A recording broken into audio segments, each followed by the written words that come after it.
حضرت امام حسین رضی اللہ تعالیٰ عنہ لڑائی کے لیے نہیں آئے تھے، ورنہ خواتین اور بچے ساتھ لانے کا کوئی مقصد نہیں تھا۔ آلات حرب و ضرب بھی نہیں تھے۔ عرب جو اپنے ساتھ سفر پہ معمول کی تلواریں اور اسلحہ جات رکھتے ہیں وہی تھے، اور آپ کو پیشکش بھی کی گئی۔ ترماح بن عدی بن حاتم نے، یہ حاتم تائی کا پوتا تھا، کہا کہ آپ میرے ساتھ ہمارے علاقے میں چلے جائیں۔ جب مختلف بادشاہوں نے عرب پر قبضہ کیا تو ہمارے قبائلی علاقے اس وقت بھی ان سے محفوظ رہے۔ ہم آزاد قبائل ہیں۔ میں چند دنوں میں آپ کی پشت پر 30,000 کا لشکر تعالیٰ عنہ نے ترماح بن عدی کی اس پیشکش کو قبول نہیں کیا اور آگے بڑھے۔ دشت نینوا میں، جسے دشت کربلا بھی کہتے ہیں، حر بن یزید ریاحی 500 سواروں کو ساتھ لے کر کے حضرت امام حسین کو محصور کر دیتا ہے، اور پھر یزید کا لشکر وہاں جمع ہونا شروع ہو جاتا ہے۔ 22,000 یا 30,000 کا لشکر امام حسین رضی اللہ تعالی عنہ کے اطراف میں لگا دیا گیا۔ 3 دن تک اس خانوادے کے لیے پانی بند کر دیا گیا۔ پانی کے بغیر تو انسان کی زندگی معطل ہو جاتی ہے، اور 3 دن کی مسلسل پیاس، اور پیاس میں بلکتے 6 ماہ کے بچے، خواتین اور بوڑھے۔ لیکن عزیمت کی راہوں کے یہ مسافر کسی صورت بھی یزید سے بیعت کرنے پہ آمادہ نہ ہوئے۔ یہ ایک ہیلا تھا کہ پانی بند کریں گے، بچے بلکیں گے، خواتین بے چین ہو جائیں گی تو یہ مجبور کر دیے جائیں گے۔ لیکن کہا تم جو کرنا ہے کرو۔ یہ بات طے شدہ ہے کہ ہم یزید سے بیعت نہیں کریں گے۔ پھر 3 ماہ پانی بند کرنے کے بعد حضرت امام حسین رضی اللہ تعالیٰ عنہ اور ان کے خاندان کو جس طرح ذبح کیا گیا، یہ ایک دردناک کہانی ہے۔ 72 افراد کربلا میں شہید کر دیے گئے۔ اہل حق کا یہ قافلہ بھوک اور پیاس سے نڈھال تھا، لیکن عزیمت کی راہوں کا یہ مسافر سرنگوں نہیں ہوا اور یزید کے ہاتھ پہ بیعت نہیں کی۔ امام حسین رضی اللہ تعالی عنہ آپ کے بیٹے، بھائی، بھتیجے، بھانجے، اعیان و انصار، محبین شہید کر دیے گئے۔ 70 لوگ آپ سے پہلے شہید کیے گئے، پھر امام حسین رضی اللہ تعالی عنہ شہید کر دیے گئے۔ سوید نامی ایک زخمی، وہ چھری لے کر کے حملہ آور ہوئے اور وہ بھی شہید کر دیے گئے۔ یہ کربلا کے آخری شہید تھے جو حضرت امام حسین کے بعد شہید ہوئے۔ لیکن ان کی خون آشام تلواروں کی ابھی پیاس نہیں بجھی، اور ان کی آتش غیظ و غضب ابھی ٹھنڈی نہیں ہوئی۔ شمر الجوشن حضرت علی اوسط، جنہیں امام زین العابدین کے نام سے دنیا جانتی ہے، 14 سال کی عمر میں تھے، بیمار تھے، خیمے میں گھس کے ان کو بھی شہید کرنے لگا تو حمید بن مسلم نے کہا کہ کیا بچوں کو بھی شہید کیا جائے گا؟ تو وہ رک گیا۔ عمر بن سعد کے حکم نامے سے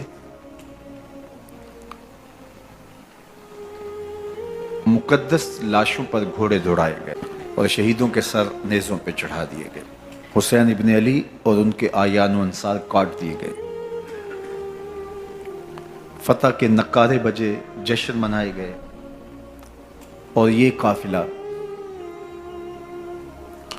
کربلا سے کوفے کی جانب روانہ ہوا۔ شہیدوں کے سر نیزوں پہ آگے آگے چل رہے ہیں، اور اونٹوں کے اوپر حضور کی بیٹیاں، حضور کی شہزادیاں اور حضرت امام زین العابدین کو باندھا گیا ہے، اور یہ تقدس مآب قافلہ کوفے پہنچتا ہے۔ ابن زیاد بہت خوش تھا کہ جیسے اس نے کوئی بہت بڑا کام کر لیا ہو۔ نواسہ رسول کا سر ایک تشت میں رکھا اس کے سامنے تھا، اور وہ چھڑی سے آپ کے ہونٹوں اور آپ کے دانتوں پر ضرب لگاتا۔ حضرت زید بن ارقم رضی اللہ تعالی عنہ صحابی رسول اس مجلس میں موجود تھے۔ وہ کھڑے ہو گئے، غصے سے ان کا بدن کانپ رہا تھا، اور آپ نے کہا، ظالم، چھڑی کو یہاں سے ہٹا لے، میں نے خود ان آنکھوں سے رسول اللہ کو یہ ہونٹ چومتے ہوئے دیکھا ہے۔ ابن زیاد غصے میں بپھرا ہوا بولا، اگر تو بوڑھا نہ ہوتا تو میں تیری گردن اڑا دیتا۔ حضرت زید بن ارقم روتے ہوئے دربار سے باہر نکلے، اور ساتھ اہل کوفہ کو مخاطب کر کے کہا کہ اہل کوفہ، تم نے حسین ابن علی کو شہید کر دیا، اور ابن مرجانہ کے غلام بن گئے۔ حضرت زینب سلام اللہ علیہا ایک کونے میں بیٹھی تھی، پرانے کپڑوں میں ملبوس۔ ایک وہ وقت بھی تھا کہ سیدہ زینب سلام اللہ علیہا جب کوفے میں آئیں،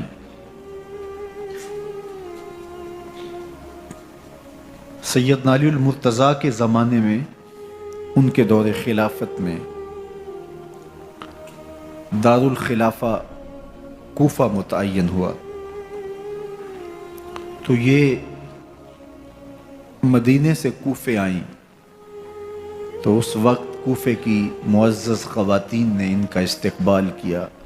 خلیفۃ المسلمین کی شہزادی، رسول اللہ کی بیٹی سیدہ فاطمہ الزہرا کا عکس حضرت زینب سلام اللہ علیہا کوفے میں داخل ہوئیں، تکریم، عزت اور وقار کے ساتھ آپ کا استقبال کیا گیا، اور آپ خواتین کو درس قرآن دیتی، حضور کی شریعت سکھاتی،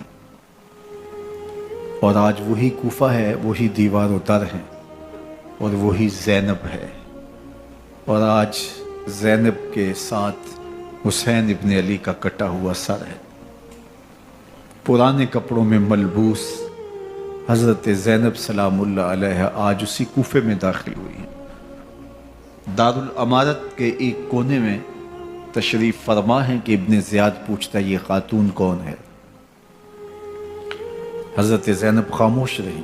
اس نے دوسری مرتبہ پوچھا، آپ پھر خاموش رہی۔ تیسری مرتبہ پوچھا، آپ پھر خاموش رہی۔ پھر ایک لونڈی نے بتایا، یہ زینب بنت علی ہیں۔ تو اس کے سامنے حضرت امام حسین کا کٹا ہوا سر پڑا تھا، اور وہ حضرت زینب سے مخاطب ہو کے کہنے لگا کہ اللہ نے تمہیں شکست دی اور یزید بن معاویہ کو فتح عطا کی۔ تو حضرت زینب سلام اللہ علیہا پھر دربار ابن زیاد میں ایک خوبصورت خطبہ عطا کیا۔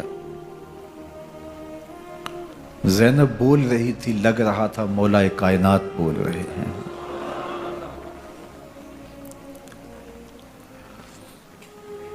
یہ خطبہ بامر مجبوری تھا، ابن زیاد کی خرافات کا جواب تھا۔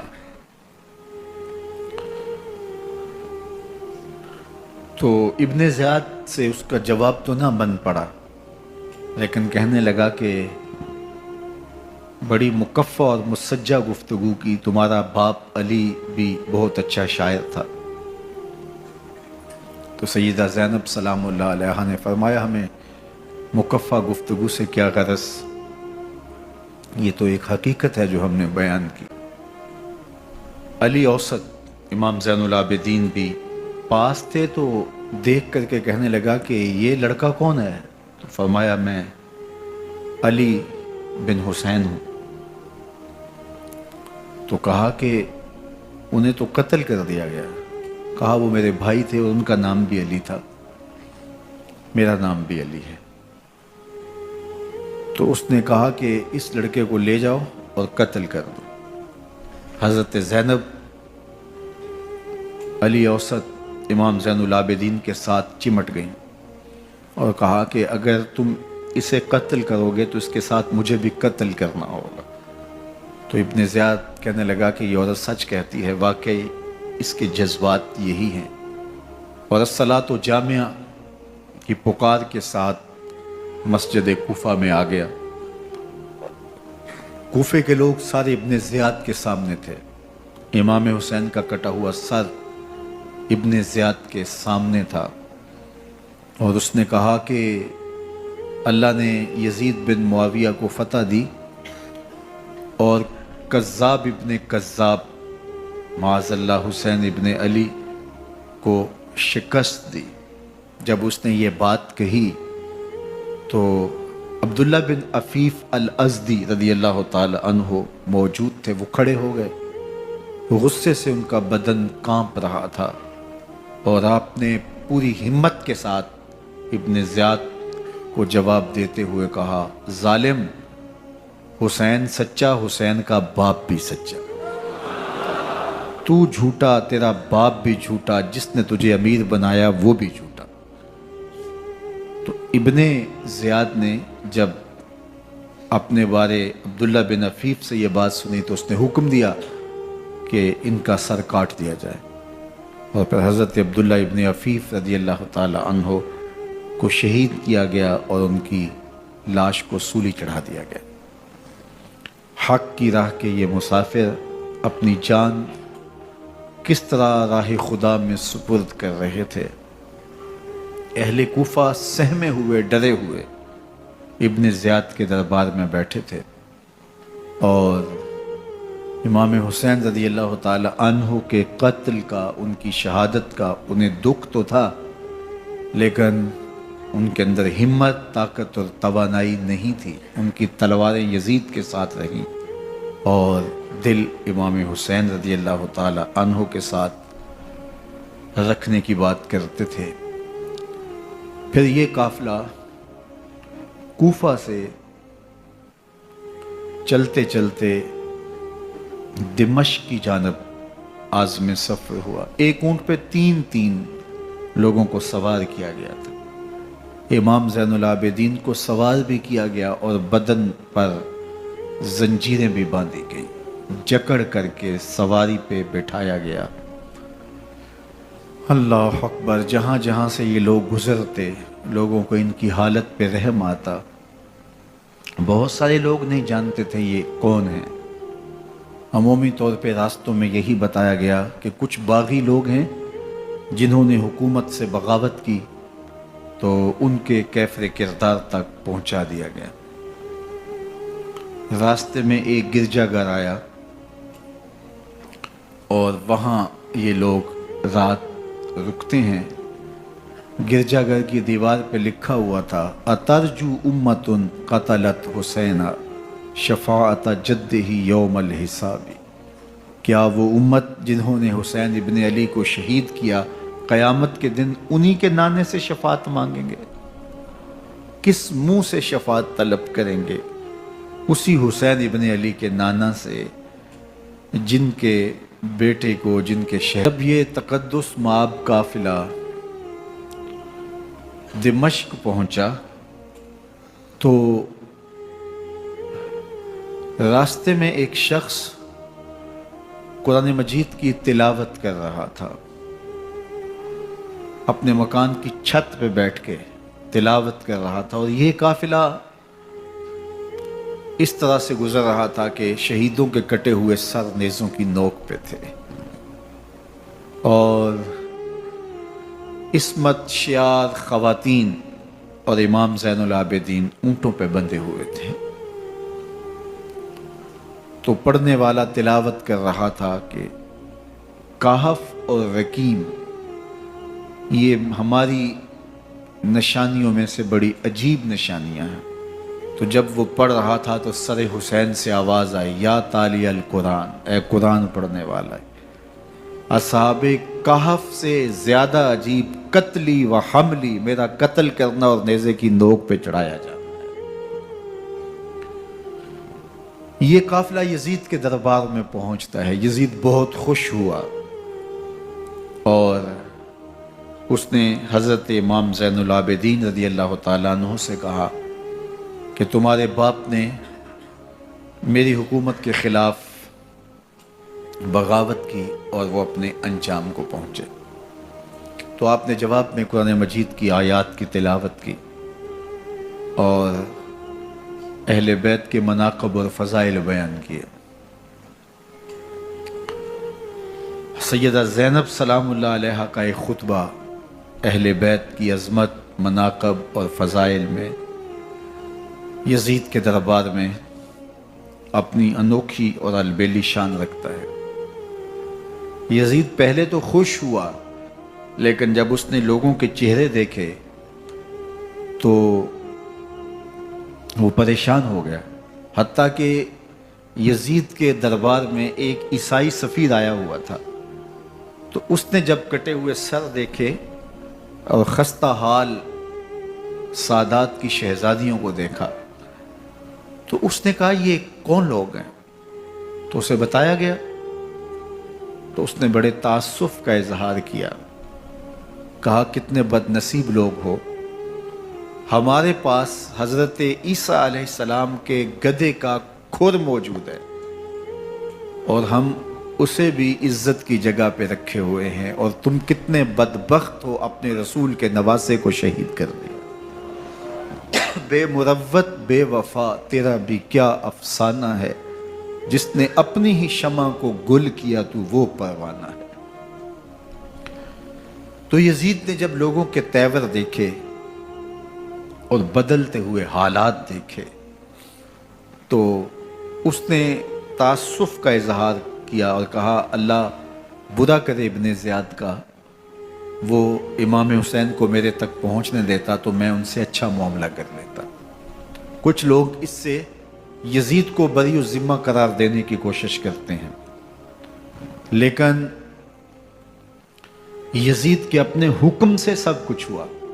ابن اسیر نے لکھا ہے کہ جب یزید مرا تو ابن زیاد دمشق آ رہا تھا، اس کے ساتھ مسافر بن شریح بھی تھا، تو اچانک وہ کچھ سوچنے لگا، تو مسافر بن شریح نے کہا کہ ابن زیاد میں تمہیں بتاؤں تم کیا سوچ رہے ہو؟ کہا بتاؤ۔ کہا تم یہ سوچ رہے ہو کہ میں نے نواسہ رسول کو شہید کیوں کیا؟ تو کہنے لگا کہ یہ مجھے یزید کا حکم تھا، اور اگر میں نواسہ رسول کو شہید نہ کرتا تو وہ مجھے قتل کر دیتا۔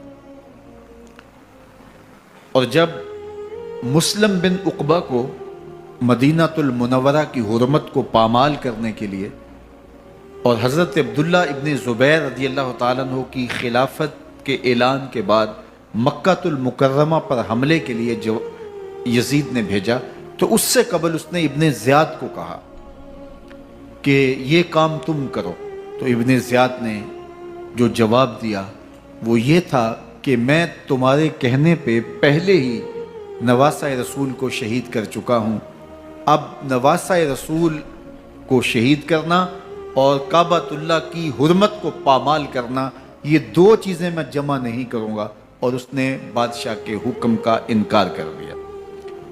تو یزید نے امام حسین رضی اللہ تعالیٰ عنہ کی شہادت کا حکم دیا تھا ابن زیاد کو، اور یہ 2 گواہیاں میں نے ابن زیاد سے آپ کے سامنے رکھی.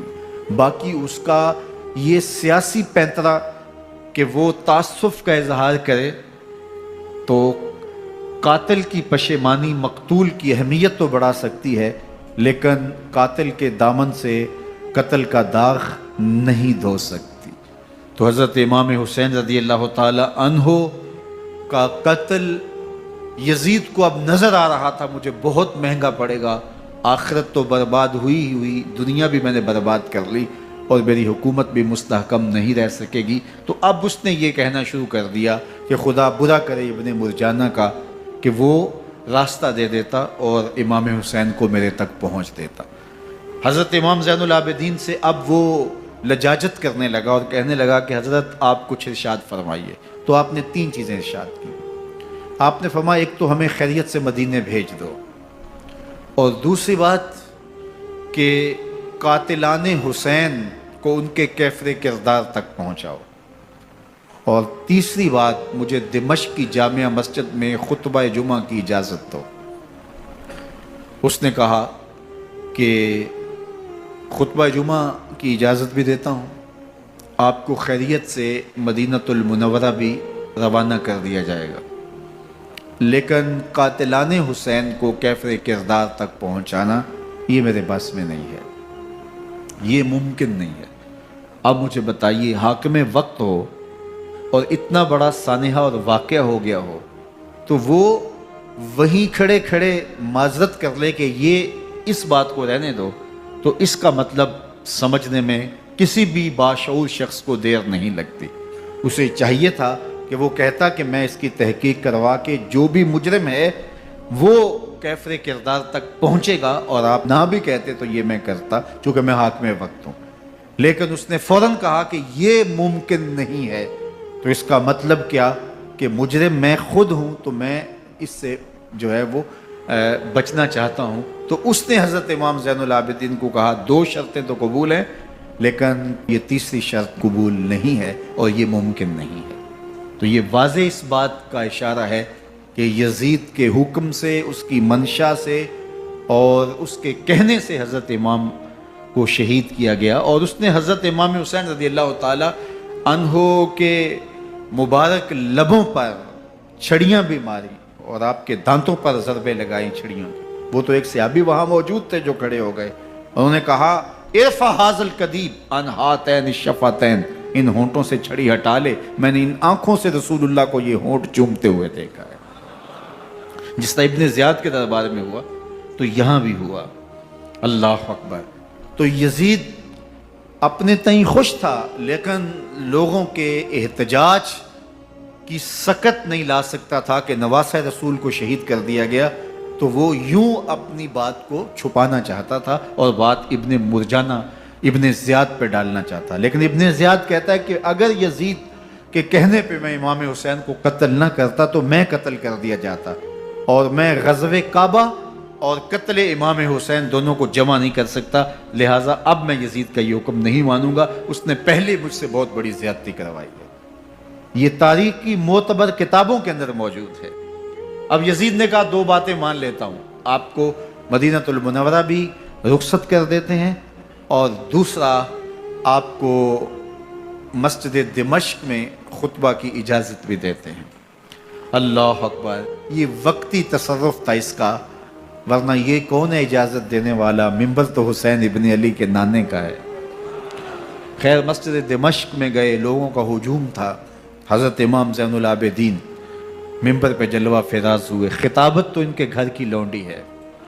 تو جب آپ نے کھڑے ہو کر کے خطبہ دیا اور فضائل و مناقب اہل بیت بیان کیے، لوگوں کے سینوں کے اندر آتش محبت اہل بیت کی جوش مارنے لگی. یزید ڈر گیا کہ اگر کچھ دیر خطبہ جاری رہا تو کہیں ایسا نہ ہو کہ لوگ میرے خلاف اٹھ کھڑے ہوں. تو اس نے مؤذن کو اشارہ کیا اور وہ اذان دینے لگا. تو اس نے کہا اللہ اکبر اللہ اکبر. تو حضرت امام زین العابدین نے کہا اس میں کوئی شک نہیں کہ اللہ سب سے بڑا ہے. پھر کہا اشہد اللہ الہ الا اللہ. تو امام زین العابدین نے فرمایا کہ ہم نے اس بات کی اپنے خون سے گواہی دی ہے کہ اللہ کے علاوہ کوئی معبود نہیں ہے. پھر اس نے کہا اشہدو ان محمد رسول اللہ. تو حضرت امام زین العابدین نے یزید کی آنکھوں میں آنکھیں ڈال کے کہا یزید دیکھ اذان میں تیرے نانے کا نام ہے یا میرے نانے کا نام ہے؟ تو حسین ابن علی رضی اللہ تعالیٰ عنہ کا نام کبھی بھی مٹنے والا نہ زیاد کا وہ ستم رہا نہ یزید کی رہی وہ جفا، رہا تو نام حسین جسے زندہ رکھتی ہے کر. یزید نے امام حسین رضی اللہ تعالیٰ عنہ کو راستے سے ہٹا دیا. اس کا خیال تھا کہ یہ باغی ہیں اور میں ان کو کچل دوں. حضرت امام حسین شہید کر دیے گئے، ان کا خاندان شہید کر دیا گیا. صرف 14 سال کے امام زین العابدین رضی اللہ تعالی عنہ اس حادثے میں، اس واقعہ میں جو ہے وہ بچے. اور سب سے زیادہ دکھ اپنی آنکھوں سے انہوں نے دیکھے. کربلا کا منظر بھی دیکھا، کوفے کا دارالعمارہ بھی دیکھا، اور دمشق کا دربار یزید بھی دیکھا، اور پھر یہاں سے مدینے پہنچ کر اہل مدینہ سے جو سامنا ہوا امام زین العابدین نے وہ لمحے بھی دیکھے. کہتے ہیں اس واقعہ کربلا کے بعد حضرت امام زین العابدین کبھی ہنسے نہیں تھے. جب بھی پانی پینے لگتے تو رو پڑتے، انہیں شاید سکینہ کی پیاس یاد آ جاتی تھی. امام زین العابدین کا رنگ زرد ہو جاتا جب کربلا کی یاد آتی، اور بسا اوقات شہر سے وحشت ہونے لگتی اور دور باہر نکل جاتے اور جا کر کے وہاں خیمہ گاڑ لیتے اور مہینہ مہینہ وہاں ذکر و فکر اور عبادت میں لگے رہتے. امام زین العابدین کے ہاتھوں میں ہتھ کڑیاں، پاؤں میں زنجیریں، اور اونٹ پہ باندھ کر کے جب حضرت امام زین العابدین کو شہیدوں کی لاشوں کے قریب سے گزارا گیا تو غشی پہ غشی طاری ہو رہی تھی امام زین العابدین پہ. اور وہ گھڑیاں بھی امام زین العابدین پر کتنی دردناک تھیں کہ جب شہزادیاں اونٹوں کے ساتھ باندھی گئی تھی اور امام زین العابدین اپنے بابا کا سر اپنے سامنے چلتا ہوا دیکھتے تھے. اور یہ دردناک لمحے کہ جب رات کی گھڑی آئی تو زینب سلام اللہ علیہ نے دیکھا کہ زین العابدین کے آنسو نہیں تھمتے اور ان کو غشی پہ غشی آتی ہے، تو وہ آگے بڑھ کے ان کو اپنی آغوش میں سمیٹتی ہیں اور کہا زین العابدین کیا ہوا؟ کہا کہ پھپھو جان اگر ہو سکے تو بابا کا سر کچھ دیر کے لیے میری گود میں نہیں آ سکتا ہے.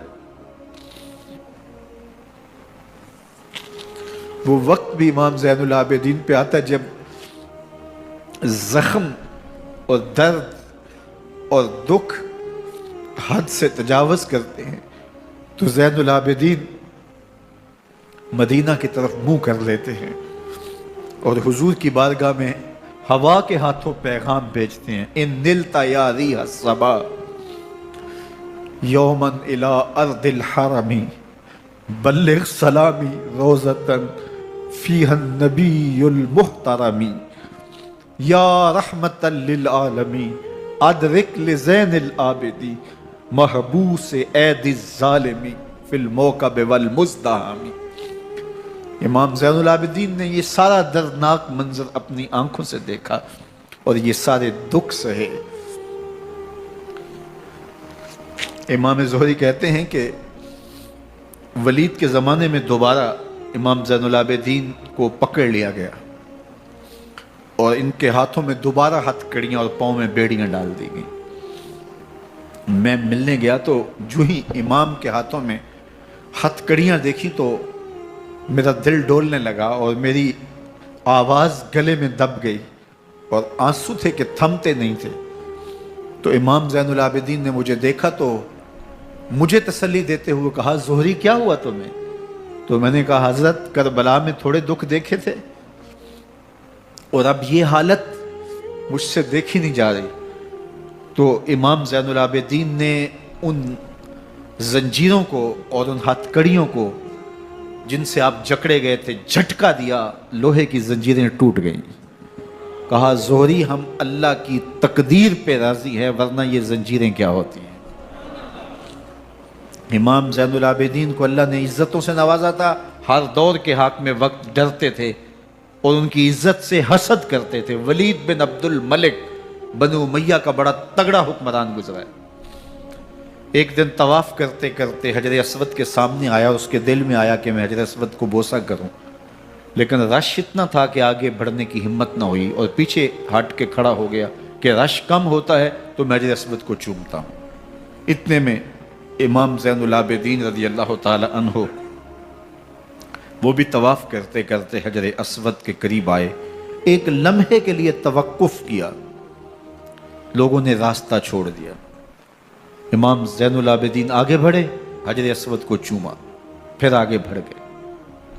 ولید بن عبد الملک کو بڑا غصہ آیا کہ لوگوں نے میرے لیے تو راہیں نہیں چھوڑی اور زین العابدین کے لیے راہیں چھوڑ دی ہیں، تو وہ اپنے درباری شاعر کو، فرزدق کو جو اس کے ساتھ کھڑا تھا، اس کو پوچھتا ہے من ہاذا، یہ کون ہے؟ حالانکہ اسے پتا تھا یہ امام زین العابدین ہے۔ بعض اوقات سوال تفہیم کے لیے کیا جاتا ہے، سمجھنے کے لیے کیا جاتا ہے، اور بعض اوقات سوال تحقیر کے لیے کیا جاتا ہے۔ جس طرح کسی شخص کو آپ پسند نہ کرتے ہو اور وہ کوئی کام کرے تو آپ کہتے ہیں یہ کون ہے، یہ کون ہے؟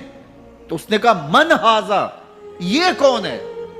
اب فرزدق شاعر تھا اور درباری شاعر تھا، اسے اچھی طرح پتا تھا کہ من ہاذا سے بادشاہ کیا سننا چاہتا ہے، لیکن آج اس کی غیرت ایمانی جاگی۔ بادشاہ نے کہا من ہاذا، یہ کون ہے؟ تو فرزدق نے بادشاہ کی آنکھوں میں آنکھیں ڈال کے کہا بادشاہ تو نہیں جانتا یہ کون ہے؟ اس کو تو بطحا کے سنگ ریزے بھی جانتے ہیں، اس کو تو زمین والے بھی جانتے ہیں، آسمان کے فرشتے بھی جانتے ہیں، یہ فاطمہ کا بیٹا ہے، یہ علی کا شہزادہ ہے، یہ رسول اللہ کا نواسہ ہے۔ تیرا من ہاذا کہنا اس معرفہ کو نکرا نہیں کرے گا، یہ کل بھی معرفہ تھا، یہ آج بھی معرفہ ہے۔ کھڑے کھڑے امام زین العابدین کی شان میں ایک طویل قصیدہ لکھ دیا۔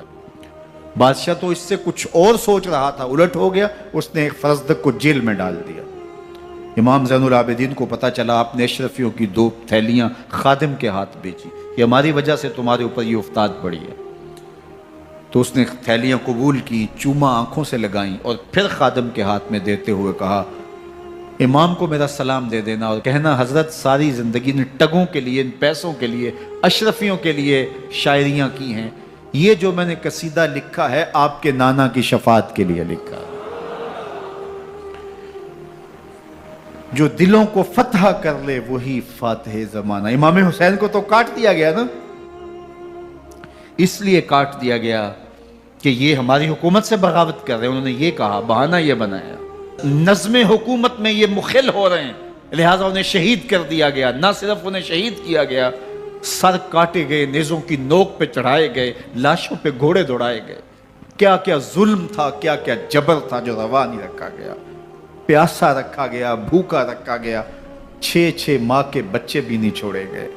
امام حسین جب حضرت علی اصغر کو اپنے ہاتھوں پہ اٹھا کے فرات کے کنارے جا کھڑے ہوئے تو آپ نے اشقیاء سے مخاطب ہو کے کہا کہ تمہاری لڑائی تو مجھ سے ہے، اس 6 ماہ کے بچے نے تمہارا کچھ نہیں بگاڑا۔ چلو سے پانی بھرا تاکہ اصغر کا حلق تر ہو جائے، تو پانی ابھی حلق تک نہیں پہنچا، 2 شاخہ سنسناتا ہوا تیر آیا اور علی اصغر کا گلا چیر گیا۔ اور کہتے ہیں وہ جو تیر تھا جو حضرت علی اصغر کا گلا چیر کے آگے گزرتا ہے، وہ تیر تھا جو جانوروں کو مارنے کے لیے استعمال کیا جاتا ہے۔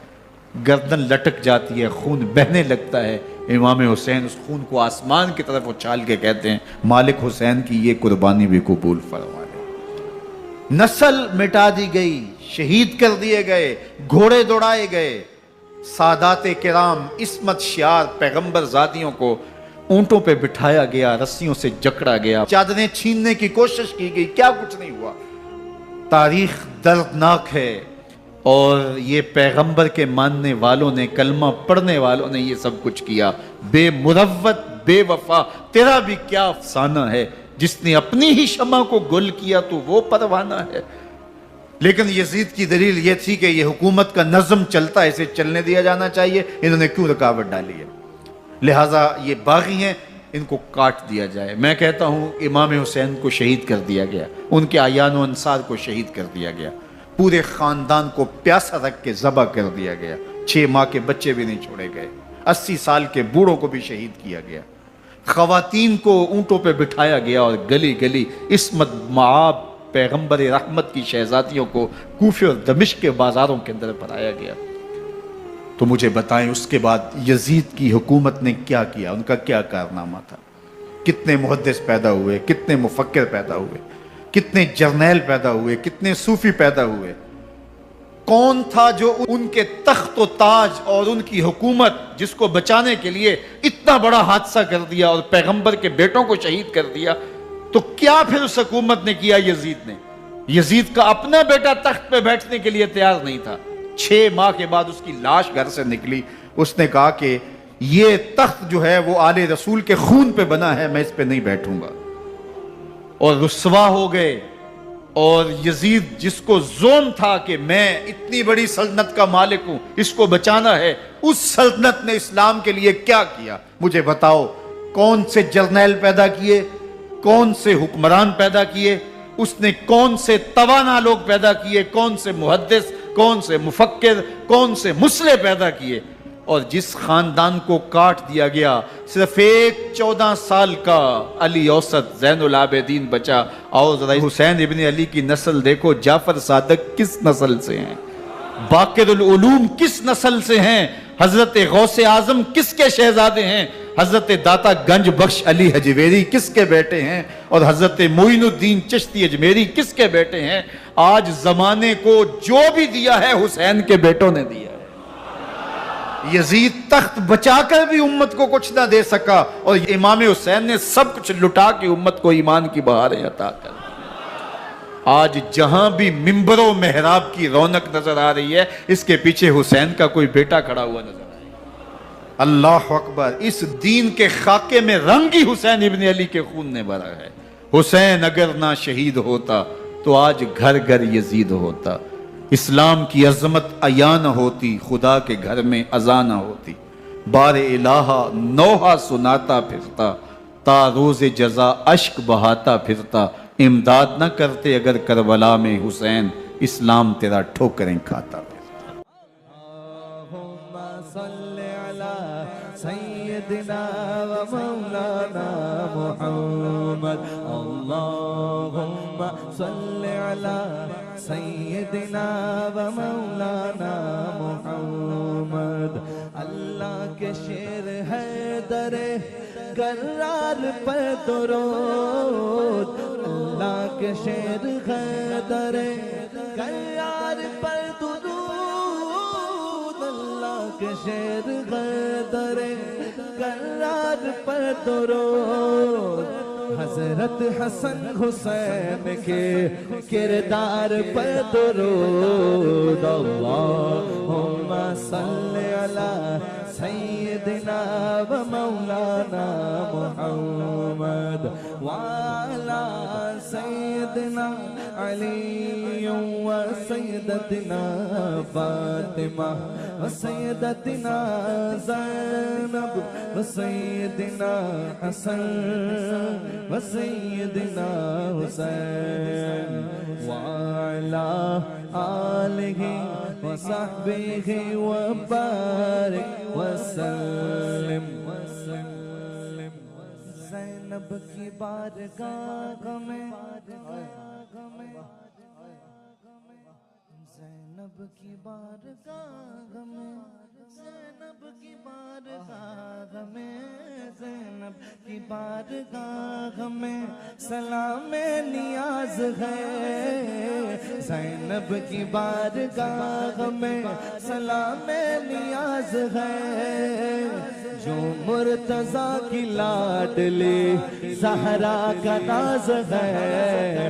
اللہم صلی علی سیدنا و مولانا محمد، وعلی سیدنا علی و سیدتنا فاطمہ و سیدتنا زینب و سیدنا حسن و سیدنا حسین۔